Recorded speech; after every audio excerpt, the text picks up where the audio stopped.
Bom, pessoal do TCDF que vai precisar de recurso, eu vou falar nesse vídeo sobre três assuntos. Primeiro, quem deve fazer recurso. Segundo, como os recursos são feitos. E terceiro, que situações, né, observando as provas e já as provas que me chegaram, que tem motivado ali uma possibilidade de recurso, tá bom? Então, vamos lá. Primeiramente, quem precisa urgentemente fazer recurso? Então, primeiro é quem? Olha só, se você foi aprovado, não fique numa zona de conforto, achando que você não pode sair da sua posição. Tem que tomar muito cuidado, porque o Sebrasp costuma conceder pontos em recurso, às vezes pontos um tanto robustos, depende, tá? Por exemplo, no concurso do TCRJ, por exemplo, né, chegaram para mim vários materiais, porém eu selecionei apenas 6 materiais para recorrer, somente 6. Destes 6 materiais, 3, eu tive notícia de 3 provimentos. Eu não cheguei a conferir na lista, porque às vezes o aluno não fala com a gente, fica lá na lista dos aprovados, mas não cheguei a conferir se houve majoração de outros aqui. Mas esses 3 aqui, sim, houve majoração.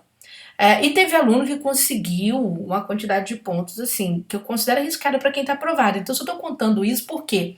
Porque muita gente, às vezes, eu tô aprovado, então tá pertinho da zona de rebaixamento, eu faria recurso para me manter, pedindo a concessão de quaisquer pontos para me manter.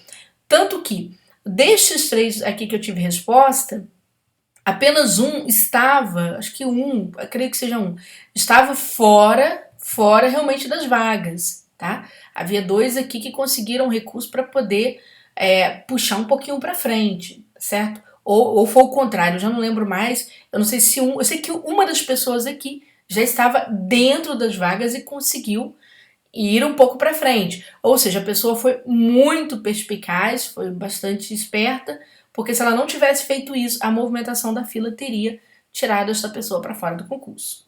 Então, primeiro, cuidado com isso aqui. Se você estiver quase passando, nem precisa desenhar, você já sabe, né? Eu não passei, estou longe. Você não vai pagar por recurso, faça você mesmo o seu próprio recurso, tá bom? Então, esse é o primeiro dado. Segundo, todo mundo já sabe, não é? Isso aqui é para quem não conhece, Sebrasp. Como são feitos os recursos do Sebrasp? Olha, o Sebrasp ou o SESP é uma banca, né, que vai separar para você o recurso dividido em três, certo? Em 3 áreas. Você tem a parte de apresentação, tem a parte macro, que corresponde àqueles itens 2, 2.21, entendeu? Essas coisas assim. E tem a parte micro, que é a da gramática.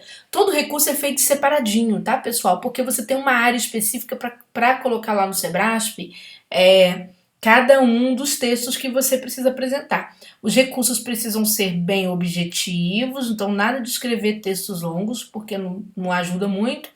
Pode coincidir de sim, às vezes você tem uma resposta tão correta, ela tem tanta base de fundamentação e tal, mas, sinceramente falando, se a sua resposta estiver correta, sua base de fundamentação for o padrão de resposta ou for um monte de documento, vai dar na mesma, tá bom? Então, eles têm que ser bem objetivos. Essa objetividade incide principalmente na introdução, em que você já tem que falar quantos pontos, né, precisa ser majorados, quantos pontos você recebeu. No desenvolvimento, você tem que trazer seus motivos. O motivo é sempre uma comparação, um cotejamento entre o seu texto, o que está no texto, e entre a fundamentação. Lembrando que essa fundamentação tem que se dar via padrão de resposta. Você pode até fundamentar, por exemplo, o concurso do TCDF foi um concurso muito feito em cima de manuais, praticamente. Foi o manual de informação de custos do governo federal, foi o manual de auditoria do TCDF, certo? O próprio manual de redação, né, do TCDF. Então foi um concurso que, sinceramente falando, você pode ir lá nos manuais e se justificar, simplesmente para reforçar a fundamentação, mas de olho no padrão. Lembrando que o Sebrasp tem cometido algumas falhas em discursivas, principalmente no cerceamento propondo cerceamento de defesa, por exemplo. Até agora, no momento em que eu falo, o Sebrasp só liberou o padrão de resposta da peça técnica, o que é ruim. Mesmo sendo as questões, questão 1, questão 2, muito letra de manual, que você vai lá, por exemplo, né, no site do Tesouro e baixa lá o Manual de Informação de Custos, você vai no TCDF, baixa o Manual de Auditoria do Tribunal de Contas do Distrito. Então, mesmo assim, é importante que você tenha um padrão, porque sempre tem alguém que impugnou um azinho do padrão. Então, não corra para protocolar o recurso. Tome muito cuidado. O ideal é que você protocole o recurso lá para sábado, tá bom?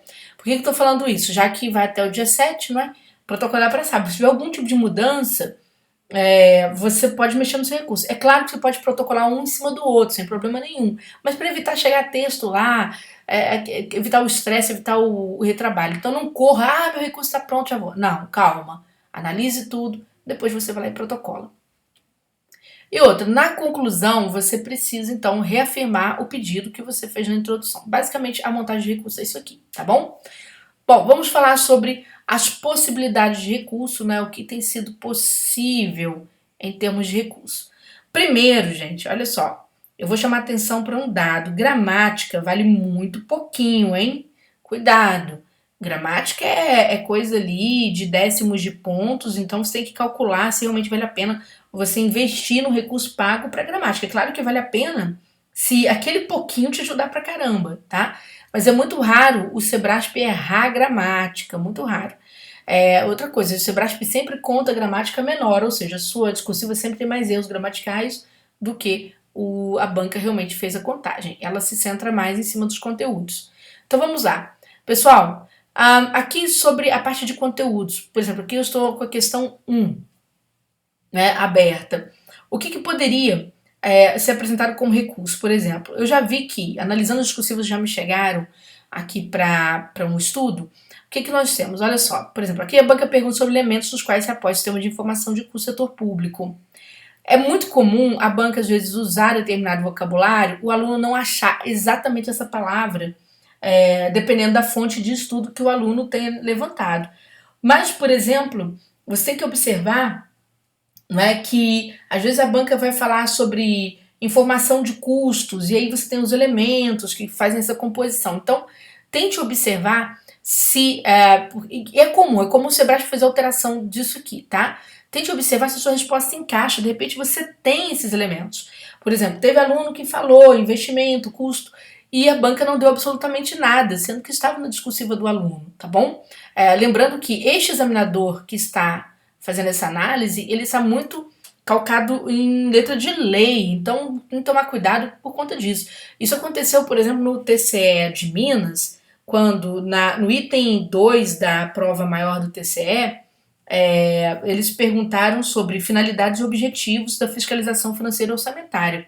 E o artigo da Constituição que tratava do assunto, artigo 70, não trazia essas palavras, então o aluno teria que fazer um arranjo entre princípios e a amplitude daquele processo de fiscalização, para fazer caber aqui dentro, tá? Então tome cuidado, que às vezes você não acha exatamente essa palavra aqui e sua resposta está parcialmente correta, você consegue majorar aqui, pelo menos é direito seu. Depois, né? Por exemplo, aqui na apuração do resultado econômico, muita gente, ao falar de custos diretos e custos indiretos, acabou falando sobre essas variáveis aqui em relação, usando exemplos, principalmente na parte dos custos indiretos. Ora, se você usou exemplo, basta você pegar o conceito e lá no Manual de Informação de Custos do Governo Federal, pega o conceito, associe e mostre que aquele seu exemplo é compatível com aquele conceito, para você ganhar alguma coisa que exatamente o examinador zerou para muita gente aqui também neste item, tá? Essa parte aqui, tá bom? Então, são detalhes que eu tô assim, levantando que você pode, ajuda a pensar a sua discursiva na hora de você fazer a sua pré-análise. A parte, por exemplo, de matriz, né, isso aqui, gente, foi letra da lei, não tem nem como você brigar muito. Te aconselho a baixar mesmo o manual do TCDF, conferir com o padrão de resposta da banca depois. Por quê? Porque na parte que se fala de matriz de achados, você vê que são 3 perguntas diferentes, mas você podia ter composto 2 parágrafos, um sobre matriz de achados, outro sobre matriz de responsabilização, unindo conceito, utilidade e campo de informação. Tá? Você poderia. Tanto que no próprio manual, na matriz de achados, essa concepção é bastante conjunta. Na matriz de responsabilização é que vem tudo muito separadinho. Mas você poderia ter feito uma conexão, tá certo? Para fornecer sua resposta, sem problema algum. Né? Procure ver, fazer o Sebrasp, ele tem mania de trabalhar com... Vou abrir aqui padrão de resposta para vocês notarem, ó, que fica mais fácil entender o que eu estou falando. Ah, se bem que não está aqui, mas você vai entender. Vou pegar pela peça. Esse aqui é o padrão de resposta da peça, tá? Você vê que na hora que o Sebrasp vai conceituar, você tem que fazer conta. Por quê? Por exemplo, aqui, perceba, o Sebrasp está oferecendo 4 conceitos. Naturalmente, ele vai dividir a nota por 4. Então, você tem que ver se você, de repente, você está num conceito 3, mas a banca está te dando um conceito 2, ou seja, está dando metade da nota, ao passo que ela já está com 75% da nota. Então, você tem que conferir o tanto de resposta ali com base no padrão. Por isso que o padrão é importante, tá, gente? Porque mesmo que a banca não tenha dado o padrão, vocês têm que cobrar o Sebrasp o padrão, para vocês calcularem como que está a divisão da resposta no padrão. O padrão serve para isso. Porque manual por manual, você vai lá e consulta os manuais que foram empregados na prova discursiva, tá bom? Não é para a resposta, é para o cálculo da nota, para a fração da nota. Então, por exemplo, eu lembro que os recursos para os quais eu consegui deferimento tinha muito a ver com esses cálculos aqui, pelo menos 2 dos 3, tá? Tinha muito a ver com esses cálculos. Pedindo a banca o recálculo, tá bom? Então, isso foi importante. Outra questão, vamos lá, agora com relação à peça. Algumas questões aqui, né? E aí vem os probleminhas que tem a ver com o padrão um pouco, mas vamos lá. Bom, primeiro, né? Na peça, você já sabe que a banca tem uma análise da estrutura e uma análise do conteúdo. A análise da estrutura a banca inovou porque ela dividiu a análise da estrutura preste atenção, nos elementos que compõem a análise e nas expressões, que são os conteúdos desses elementos. No concurso anterior ela não fez isso, ela colocou tudo junto, tá bom? E aquilo que a gente sempre fala, não é? Por exemplo, aqui tá lá o título, todo em caixa alta centralizado, né? Veja, aqui o examinador colocou XX, mas, por exemplo, teve concurso que a banca não aceitou isso aqui não, tá bom? Se você colocou reticência, tudo bem, que era o certo mesmo. O ano, por acaso, o examinador te deu 2000x2, então você colocaria porque ele cobrou expressão. O processo, gente, estava no caso, assim como também a jurisdicionada, como a decisão que motivou a auditoria estavam no caso. Então, essas expressões elas teriam que aparecer, tá? Nem todo mundo colocou todos, colocou apenas algumas. Pode ver que o padrão tem uns probleminhas, por exemplo, o próprio vocativo ele tem que vir, né, um pouco mais para o meio, assim, tá, com certo recuo. A numeração de parágrafos não podia esquecer, tá bom? Depois nós temos, né, alguns detalhes aqui que eu chamaria atenção. Aqui, olha só, tudo bem que isso aqui está no padrão, tá? O manual de redação oficial, ele traz o local, tá bom? E a data. Houve concursos anteriores em que os alunos foram fornecer local e data e o Sebrasp automaticamente zerou. Houve concursos anteriores que o aluno colocou o cargo, auditor de controle externo, tá? Isso no concurso de uma Controladoria Geral de Estado. E a banca simplesmente zerou, o aluno não teve como recorrer. Então, o que a gente quer professor faz? Se baseando em concursos pretéritos, você vai lá e chama o aluno para tomar cuidado. Você vai ver que aqui o examinador pede para que o aluno coloque uma data, né, posterior à data da auditoria. Sim, porque a data do relatório, o relatório é posterior à auditoria, faz sentido. Ocorre que em uma prova discursiva não se inventam fatos novos, então o aluno ficaria à vontade para inventar data, não poderia acontecer isso. Então, se você só teve este item aqui como item que você notou que na parte estrutural, né, a banca faltou lá na parte, né, da estrutura, já se colocou isso aqui, estrutura ou expressão, faltou uma notinha e só faltou a data no meu, eu deixei a data em aberto, eu coloquei local e data, mas não coloquei a data porque realmente não tinha, nem no caso, né? Eu fiquei com medo de inventar e com medo de ter um problema. Tá certo, você tá certíssimo. Aí tem que recorrer, alegando o quê? Que você não pode criar fatos novos, tá certo? Então aqui na parte da estrutura, se você deixou o local e data indicado e não trouxe uma data fictícia, você fala, olha, eu não coloquei porque na discursiva, tradicionalmente no Sebrasp, não se criam fatos novos. Então foi por isso que não houve essa questão, tá? Isso aqui, gente, número do relatório, vejam que foi colocado a posteriori, né? Isso aqui foi na fase de impugnação do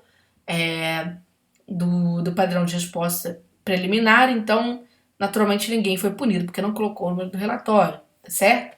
Então, deve ter sido alguém punido por ter colocado o número do relatório. Veja que a banca deixou colocar. Então, se você inventou o número para o relatório, agora você pode recorrer porque está valendo, tá bom? Você está valendo. Se você criou esse campo aqui, né, então está valendo esse campo com uma numeração. Veja que após a impugnação tudo ficou valendo. Então, vocês têm que observar o que houve com a nota de vocês, pegar o padrão impugnado, tá bom? Aqui, naturalmente, veja ó, que o examinador, né, teve de mexer nessas estruturas porque houve impugnação. Isso aqui, por exemplo, foi uma impugnação totalmente errada, a gente não tem como questionar. Foi usar o parênteses para a sigla, não é? Sendo que o próprio manual pede para usar travessão. Por exemplo, eu não uso, nas minhas aulas discursivas do Sebrasp, geralmente eu uso parênteses mesmo. No TCDF, eu obedeci à risca o manual de redação do Sebrasp sobre este uso aqui, sobre o uso do hífen mesmo, tá? Então aqui veja que alguém impugnou, veio que eles vieram vermelho e fizeram todos esses acréscimos, que foram acréscimos, assim, um tanto irresponsáveis depois que tinham feito já o padrão correto, com base no manual, fizeram acréscimos para considerar algum tipo de, vamos dizer assim, né, algum tipo de argumento dos alunos que fizeram construções que poderiam levar a discursiva a zero, tá? Então é isso, pessoal. Dadas as dicas, se vocês quiserem recorrer conosco, né, no Turma de Redação, a gente vai deixar os dados aqui embaixo, abaixo desse vídeo. Você pode observar, a gente tem aberto 5 vagas, são os recursos que nós vamos fazer. A gente faz no máximo 5, 6 no máximo. Até porque muita gente não vai ter realmente. Eu falo pra vocês, por que serão 5, 6 no máximo? Às vezes vai ser uma conta que não está em acordo, algum tipo de expressão que ficou diferente da expressão do examinador, mas cuja resposta está de acordo, né, com o que se espera. Às vezes a forma como você organizou que ficou um pouco diferente da forma como o examinador lê. Então, basicamente é isso. Não creio que haverá recursos muito profundos, porque, diferentemente do TCE Rio, a prova do TCDF foi manual, ela foi letra. Então, ou está lá, ou simplesmente não está, tá bom? Então, boa sorte para vocês, espero ter ajudado com esse vídeo.